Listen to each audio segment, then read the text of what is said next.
হয়েছে তুই হচ্ছে 400 কোটি টাকার মালিক।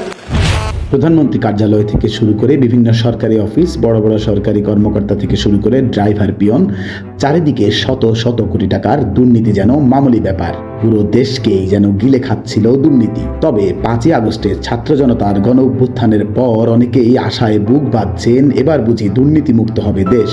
যে দেশে একজন পুলিশের আইজিপি শত শত কোটি টাকার অবৈধ সম্পদের মালিক, যেখানে একটি ছাগলের দড়ি টান দিলে বেরিয়ে আসে মতিউরের মতো হাজার হাজার কোটি টাকার দুর্নীতিবাজ, সেখানে এবার জনপ্রশাসন মন্ত্রণালয়ের এক লাইনের নোটিশ যেন আশার আলো দেখাচ্ছে জাতিকে। এক লাইনের সেই নোটিশে চাওয়া হয়েছে সকল সরকারি কর্মকর্তা কর্মচারীদের সম্পদের হিসাব, আর সম্পদের হিসাব না দিলে নেওয়া হবে ব্যবস্থা। গত 2রা সেপ্টেম্বর সোমবার জনপ্রশাসন সচিব মোখলেছুর রহমান বলেন, সরকারি চাকরিজীবীদের সম্পদের হিসাব জমা দিতে নির্ধারিত ফর্ম তৈরি করা হবে।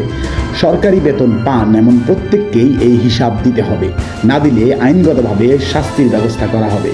আগামী 15 দিনের মধ্যে এই ফর্ম ও প্রক্রিয়া চূড়ান্ত করা হবে। এ বিষয়ে দুদক সচিবকে প্রধান করে একটি কমিটি করা হয়েছে বলেও উল্লেখ করেন তিনি। কমিটিতে একটি ন্যূনতম সংক্ষিপ্ত সময় দেওয়া হবে। এই সময় 7 দিনের বেশি নয়। শুধু ব্যাংক বিবরণী না, এর সাথে জমি জমা, সঞ্চয়পত্র, সম্পদের বিবরণের তালিকা কমিটিকে দিতে হবে। কমিটি একটি ফরম্যাট তৈরি করবে, বলে দেওয়া হবে কে কোথায় কবে জমা দেবেন। এই হিসাব জমা দেওয়ার পর দুদক বিবেচনা করবে কার সম্পদের হিসাবের জন্য কাকে তলব করা হবে।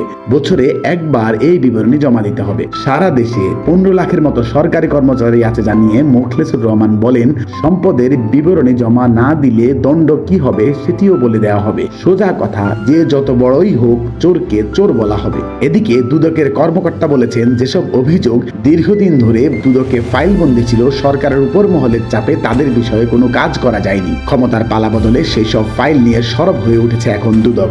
এরই মধ্যে সরকারের বিভিন্ন প্রভাবশালীর বিরুদ্ধে তদন্ত শুরু করা হয়েছে। একের পর এক সরকারি কর্মকর্তাদের বাড়ি, গাড়ি, জমি সহ বিপুল পরিমাণের অবৈধ সম্পদ অর্জনের তথ্য সামনে আসছে। এমনকি গত 26শে আগস্ট জাতির উদ্দেশ্যে ভাষণে অন্তর্বর্তী সরকারের প্রধান ডক্টর মোহাম্মদ ইউনূস বলেছিলেন, অন্তর্বর্তী সরকারের সব উপদেষ্টা দ্রুত সময়ের মধ্যে তাদের সম্পদের বিবরণী প্রকাশ করবেন। পর্যায়ক্রমে সব সরকারি কর্মচারী তা নিয়মিত ও বাধ্যতামূলক করা হবে। অন্যদিকে গত 14ই আগস্ট অন্তর্বর্তী সরকারের আইন উপদেষ্টা আসিফ নজরুল এক সংবাদ সম্মেলনে বলেছিলেন, সুপ্রিম কোর্টের সঙ্গে পরামর্শ করার পর বিচার বিভাগীয় সব কর্মকর্তা ও তাদের পরিবারের সদস্যদের দেশে বিদেশে থাকা স্থাবর অস্থাবর সম্পদের বিবরণী 10 কর্মদিবসের মধ্যে দাখিল করার নির্দেশ দেওয়া হয়েছে।